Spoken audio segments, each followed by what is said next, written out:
Samantala mga katropa, ito naman 5 bata ang patay. Matapos pong sabay-sabay na malunod dyan sa Marawi City. Katropa natin sa Balita Samsali ng XFM Cotabato.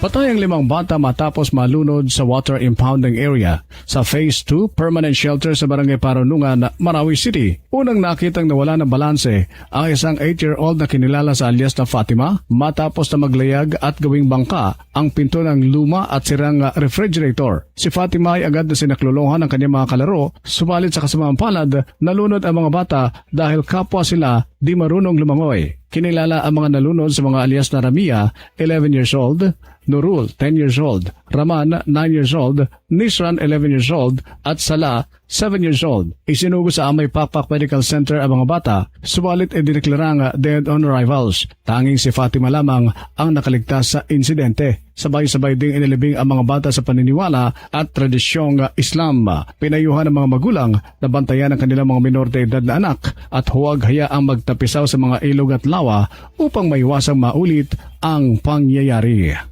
Mula dito sa XFM 102.1 sa Cotabato City at para sa nagkakaisang Pilipino para sa Pilipinas, ako si Katropang Samsali, XFM News.